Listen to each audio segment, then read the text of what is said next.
Hello everyone, I hope you all are doing well. तो आपके exam से पहले आप सबके लिए एक रिवीजन क्लास, ताकि अगर कोई भी डाउट है या डर है मन में तो वो बिल्कुल भी ना रहे। जैसे टेलीफोन कॉन्वर्सेशन ऑलरेडी BA1 की प्लेलिस्ट में अपलोडेड है, सारी रेफरेंस टू द कॉन्टेक्स्ट बहुत अच्छे से समझाई हुई है। और अगर आपको किसी भी पोम का रेफरेंस टू द कॉन्टेक्स्ट के साथ एक्सप्लेनेशन अच्छे से आती है तो BA1 सेमेस्टर 2 का क्वेश्चन नंबर 1, जिसमें आपको रेफरेंस टू द कॉन्टेक्स्ट के साथ एक्सप्लेनेशन लिखनी है, वो भी 5 नंबर का बहुत अच्छा अटेम्प्ट कर पाओगे। और उसके बाद जो सेकंड क्वेश्चन में शॉर्ट क्वेश्चंस आने हैं पोइट्री के, लॉन्ग आने हैं प्रोज के, वो भी पोइट्री वाले क्वेश्चंस अच्छे से हो जाएंगे। सो फॉर योर कन्वीनियंस कुछ क्वेश्चंस यहाँ पे मैंने आपके सामने डिस्कस करने के लिए, you can see the screen. So सबसे पहला क्वेश्चन जो इंपॉर्टेंट क्वेश्चन इस पोम पे बनता है, that is what is the self confession that the speaker makes. तो बिल्कुल बिगिनिंग में फर्स्ट स्टैंजा में ही ये बात आती है, जब वो कहता है कि I am looking for a, है ना, वो अपना एक रेंट के ऊपर घर देख रहा है, और उसके एंड में वो कहता है madam I want you, I hate a wasted journey, कि वो नहीं करना। अब एग्जैक्टली मैं वर्ड में भी गलत भी बोल रही होंगी यहाँ पे। तो वो बिगनिंग फर्स्ट स्टैंजा में ये रेफर करता है कि उसको वेस्टेड जर्नी नहीं चाहिए। तो सेल्फ कन्फेशन, वो किस चीज को कन्फेस करता है, एडमिट करता है, वो ये बताता है ओपनली उसको कि भाई कोई वहम मत रखना, मैं कौन हूँ। क्योंकि उसको पता है आसपास क्या माहौल चलता है, कि ब्लैक्स को व्हाइट्स पसंद नहीं करते। सो क्वेश्चन आएगा आपका, द स्पीकर कन्फेसेस, यहाँ पे क्या कन्फेस करता है वो, what is the confession? Speaker confesses, confess करता है वो that he is an African. African के आगे एन लगेगा, याद रखिएगा। The speaker confesses it because he was aware of the, यहाँ इज भी कर सकते हो, यहाँ इज करिए आप, क्योंकि सारा फिर एक ही टेंस में रखना है। ये इसलिए करके बताया कि अगर आप एक ही लाइन में अपना वो स्विच करते हो ना टेंस बिना बात के, तब भी इंप्रेशन गलत जाता है। सो speaker confesses it because he is aware of the discrimination and hatred against blacks. उसको पता है कि ब्लैक्स के अगेंस्ट कितनी नफरत, कितनी हेट्रेड है दुनिया में। He does not want to have a wasted journey, वो फालतू में अपना दिन किराया भाड़ा वेस्ट नहीं करना चाहता। तो वो पहले से कन्फेस करके बता रहा है लेडी को कि अगर आपको मुझे घर रेंट पे देना है तो दीजिए, नहीं तो मुझे आके आप देख के ये मना करोगे कि मैं ब्लैक हूं, तो मैं पहले ही बता रहा हूँ। So he tells her the truth, इसलिए वो उसको सच बता देता है। और ये सारे क्वेश्चन आंसर्स मैं डिस्क्रिप्शन में भी डाल दूंगी। सेकेंड क्वेश्चन है इसका, very important one. What do the expressions such as lipstick coated, long, gold rolled, cigarette holder piped tell us about the social status of the landlady? तो आप सबको पता है पोम में कॉन्वर्सेशन है, दो बंदों की वार्तालाप है फोन के ऊपर। एक तरफ है एक लेडी जो वाइट है और दूसरी तरफ है एक मैन जो ब्लैक है। दोनों की कॉन्वर्सेशन चलती है, बिल्कुल सेटल्ड है, रेंट रीजनेबल है, लेडी ऑफ द प्रेमिसेस रहती है, वहां नहीं रहती, और लोकेशन भी बिल्कुल सही है। सिर्फ एक चीज बचती है, सेल्फ कन्फेशन, जो मैंने अभी आपके साथ डिस्कस किया फर्स्ट क्वेश्चन में, वो बता देता है। तो उसके बाद ये पोम में रेफरेंस आई है ये सारे एक्सप्रेशन की। ये क्या शो करते हैं?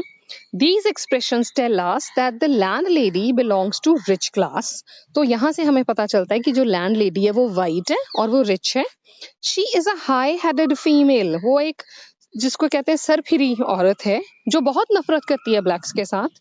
She is a wealthy woman and lives a life of fashion.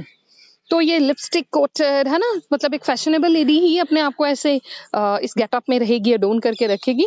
तो वो वेल्दी है, वो रिच है। अब बार बार रिच लिख के तो बात नहीं बननी थी, तो एक बार रिच लिख दिया, एक बार वेल्दी लिख दिया। And she lives a life of fashion. ध्यान रखिएगा, सिंगल पर्सन की बात करनी है तो लेडी बिलोंग्स, जैसे ऊपर था man confesses. Third important question is, Why does the speaker ask the landlady to see his palm and sole? वो क्यों कहता है कि आप मेरे हाथों की palms देख लो और पैर का सोल देख लो? फिर क्यों बोलता है? The speaker feels annoyed. Annoyed मतलब angry. तो स्पीकर को बहुत गुस्सा आता है ये देख के कि लेडी बड़ी मतलब इंसल्टिंग हो रही है, बहुत ज्यादा ह्यूमिलिएट कर रही है उसको कि रंग बता कितना काला है, थोड़ा काला है या ज्यादा काला है, ब्राउनिश काला है या कैसे। तो बहुत अपने आप में ये डेरोगेटरी सी चीज है, अच्छी नहीं है, इंसल्टिंग है। So the speaker feels annoyed, उसको गुस्सा आता है to see that landlady is very particular to know the exact colour of his skin. उसको बड़ा गुस्सा आता है ये देख के कि कैसे एग्जैक्ट कलर पूछ रही है मेरे से, बंदा कैसे डिफाइन करे।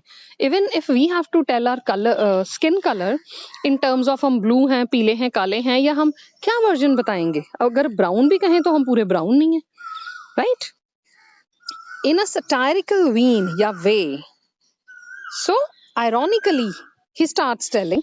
तो सटायरिकल का मतलब वो व्यंग यहाँ पे यूज कर रहा है।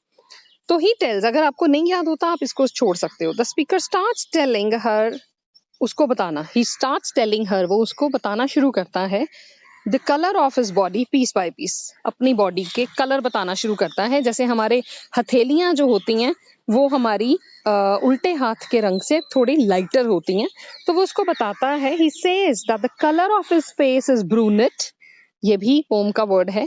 तो बताता है कि मेरे फेस का जो कलर है वो ब्रूनेट है। And the colour of his palm and his sole is peroxide blonde.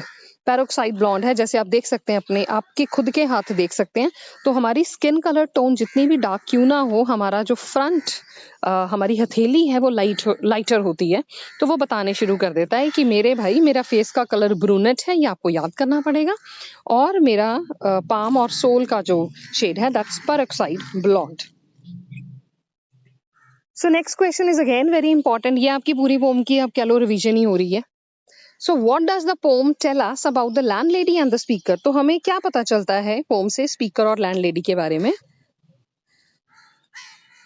The landlady is a white woman, बिल्कुल सिंपल। ये आप रेफरेंस टू द कॉन्टेक्स्ट में भी लाइंस यूज कर सकते हैं। The speaker is an African, तो जो स्पीकर है जो बोल रहा है पोम में कह रहा है आए, वो स्पीकर है, वो एक ब्लैक है, अफ्रीकन है। और जो लैंडलेडी है वो वाइट रिच वुमन है। he wants to have the lady's house on rent and calls her, उसको कॉल करता है to fix the deal fix करने के लिए उसको कॉल करता है। The telephone conversation that follows tells us, अब टेलीफोन कॉन्वर्सेशन हमें क्या बताती है, वो कॉल करता है, उनके बीच में वार्तालाप होती है, हमें क्या पता चलता है उससे। tells us a lot about the two, उस कॉन्वर्सेशन से ही हमें इन दोनों के बारे में बहुत कुछ पता चलता है। We find that the land lady is a high headed woman, हमें पता चलता है कि ये जो लेडी है ये हाई हेडेड है।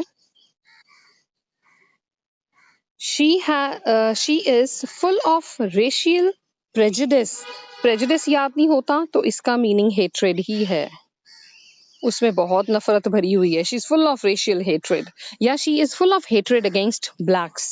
शी इंसिस्ट्स, वो जिद करती है, on knowing the exact colour of African skin, वो जिद करती है टू नो, जानने के लिए जिद करती है कि मुझे एग्जैक्ट कलर क्या है तेरी स्किन का वो बता। The African on the other hand is very gentle, तो अफ्रीकन जो ब्लैक अफ्रीकन है वो कैसा है, ही इज वेरी जेंटल, वो बहुत ज्यादा सोबर है, हम्बल है, इंटेलिजेंट है। In spite of the ladies humiliating attitude, behaviour जो लेडी का है वो बहुत ज्यादा ह्यूमिलिएटिंग है। He keeps his calm, he keeps his calm का मतलब वो अपनी शांति मन की बनाए रखता है। And speaks in a respectful manner, और बहुत ही रिस्पेक्टफुल मैनर या वे के साथ उससे बात करता है। नेक्स्ट इंपॉर्टेंट क्वेश्चन, अब ये सारे क्वेश्चंस कोई डरने की जरूरत नहीं है, कुछ नहीं इसमें, ये सारी चीजें एक्सप्लेनेशन में आई हैं, एज इट इज आई हैं। तो अगर आपको अच्छे से एक्सप्लेनेशन आती है ये सारे आंसर्स आप अटेम्प्ट कर पाओगे।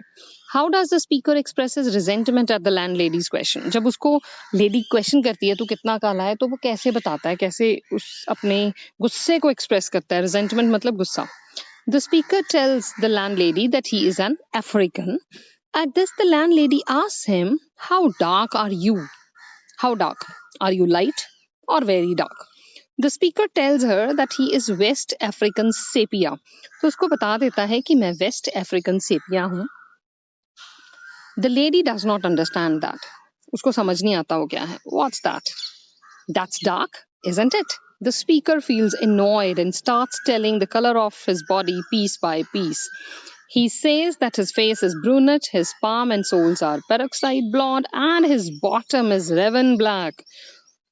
तो ये सुन के अब उसको लगता है कि वो अपना फ़ोन एक बहुत थंडरस आवाज़ से नीचे रखेगी, तो इससे पहले वो फटाफट उसको बोल देता है, कहता है अगर और जानना है मुझे तो मुझे देख के गेस कर लो कि मैं कैसा दिखता हूँ। And if she was still not satisfied, the speaker says कि अगर वो अभी भी सैटिस्फाई नहीं थी तो वो कहता है, madam wouldn't you rather see for yourself, कि क्या आप खुद नहीं देखना चाहोगे मैं कितना काला या कितना गोरा हूँ। और लेडी को समझ आ जाता है कि उसने बहुत गलत चीज बोल दी, बहुत इंसल्ट उसकी कर दी।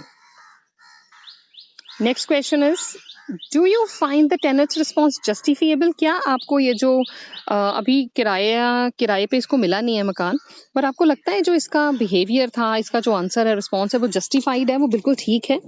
The tenant's response The tenant's response is quite justifiable. बिल्कुल ठीक है, justified है. He is well aware of the racial bias. उसको पता है कि society में bias is another word for discrimination. In order to save him from a wasted journey, he tells the white lady clearly that he is an African. साफ साफ बता देता है. Now the white lady starts belittling him. तो उसको belittle का मतलब ही humiliate करना, उसके कद को छोटा करने की कोशिश करती है, मतलब उसको insult करने की कोशिश करती है. She asks him, उसको पूछती है, how dark are you, light or very dark? The caller says that he is West African sepia. तो उसको पूछती है तू कितना काला है, और अफ्रीकन जो कॉलर है वो यहाँ उसको बता देता है कि वो वेस्ट अफ्रीकन सेपिया है. स्टिल नॉट सेटिस्फाइड, वो अभी भी सेटिस्फाइड नहीं होती. The lady says, what's that? वो क्या है? Now to satisfy the lady, the African starts describing the color of his body piece by piece. Thus his response is quite justifiable. तो यही सारी बातें देखो पोम में हुई हैं, यही सारी बातें एक्सप्लेनेशन में हुई हैं, और यही आंसर के रिस्पॉन्स में जा रही हैं. So it's very easy. इनमें से एक क्वेश्चन ऑलमोस्ट मिलता जुलता जरूर पेपर में होगा. So there is nothing to feel panic about the exam. बड़े अच्छे से आप फ्री होके सारे पेपर दो अपना, and wish you all the very best. जितना मेरे से हो पाएगा I will help you with the revision. Thank you very much. Take care. All the very best.